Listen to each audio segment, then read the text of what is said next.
Jacaerys Velaryon, who came to the fore now, late in the year 129 AC. Mindful of the promise he'd made to the Maiden of the Vale to provide support and protection, he ordered Prince Joffrey to fly to Goldtown with his dragon Tyrax. Monken suggests that Jace's desire to keep his brother far from the fighting was paramount in his decision, if only to protect his mother from further losses. This did not sit too well with Joffrey, who was determined to prove himself in battle and worthy of his bloodline. Only when told that he was being sent to defend the Vale against King Aegon's dragons did his brother grudgingly consent to go.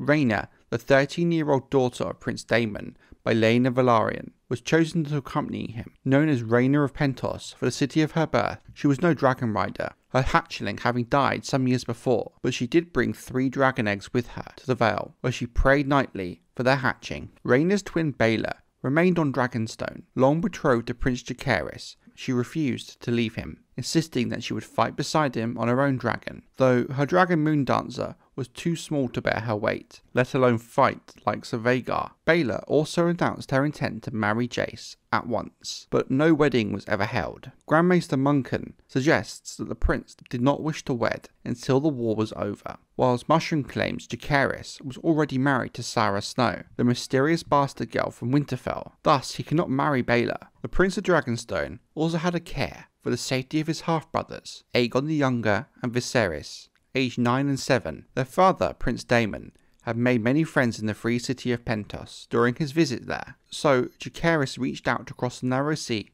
to the prince of that city, who agreed to foster the 2 boys until Rhaenyra had secured the Iron Throne. In the waning days of 129 AC, the young princes boarded a cog, Aegon with Stormcloud, Viserys clutching his egg, to set sail for Essos. The Sea Snake sent 7 of his warships with them as an escort. To see they reached Pentos safely. Prince Jacaerys soon brought his grandfather, the Lord of the Tides, back into the fold by naming him the Hand of the Queen. He and Lord Corlys began to plan an assault upon King's Landing. King Aegon's dragon Sunfire, wounded near Rook's Rest and unable to fly for the time being, and to Sarion with Prince Daeron in Oldtown. Only 2 mature dragons remained to defend King's Landing. Dreamfire's rider, Queen Helena, spent her days in darkness and surely could not have counted as a threat. That only left Vhagar. No living dragon could match Vhagar for size or ferocity, being the last of Aegon the Conqueror's 3. But Jacaerys reasoned that if Vermax, Syrax, and Caraxes were to descend on King's Landing at the same time, even the great old beasts would be unable to withstand them. For what they lacked in size, the Black dragons made up for it in speed and agility. Mushroom was less certain. 3 is more than 1,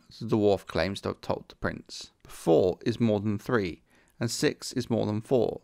Even a fool knows that. When Jace pointed out that Stormcloud had never been ridden, that Moondancer was but a hatchling, that Tyrax was far away in the Vale with Prince Joffrey, and demanded to know where Mushroom proposed to find more dragons, the dwarf tells us he laughed and said, "Under the sheets and in the wood piles, where your Targaryens spilled your silver seed." House Targaryen had ruled Dragonstone for more than 200 years, since Lord Aenar Targaryen first arrived from Valyria with his 5 dragons. Though it had always been their custom to marry brother to sister and cousin to cousin, young blood runs hot, and it was not unknown for men of the house to seek pleasures amongst the daughters and even the wives of their subjects. The small folk who lived in the village below the Dragon Mount, tillers of the land and fishers of the sea, until the reign of King Jacaerys, the ancient rite of the First Night had been invoked, made perhaps more on Dragonstone than anywhere else in the 7 Kingdoms, though good Queen Alysanne would surely have been shocked to hear it. The First Night was greatly resented elsewhere, as Queen Alysanne had learned in her women's councils. Such feelings were muted upon Dragonstone, where Targaryens were rightly regarded as being closer to gods than common run of men. Here,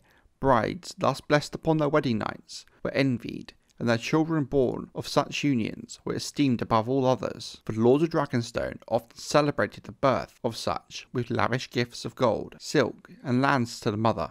These happy bastards were said to have been born of Dragonseed, and in time became simply known as Seeds. Even after the end of the rite of the First Night, certain Targaryens continued to dally with the daughters of innkeeps and wives of fishermen, so seeds and sons of seeds were plentiful on Dragonstone. It was now to them that Prince Jacaerys turned, at the urging of his fool, vowing that any man who could master a dragon would be granted lands and riches, and dubbed a knight. His sons would be ennobled, his daughters wed to lords, and he himself would have the honour of fighting beside the Prince of Dragonstone against the pretender Aegon Targaryen II and his treasonous supporters. Not all of those who came forward in answer of the prince's call were in fact Seeds, nor even the sons or grandsons of Seeds. A score of the Queen's own household knights offered themselves as dragon riders, amongst them the Lord Commander of the Queen's Guard, Sir Stephen Darkland, along with squires, scullions, sailors, men-at-arms, mummers, and 2 maids. The Sowing of the Seeds monk he named the triumphs and tragedies that ensued. Others preferred the Red Sowing. Most unlikely of these would-be dragon riders was Mushroom himself, whose testimony speaks at length of his attempt to mount Old Silverwing,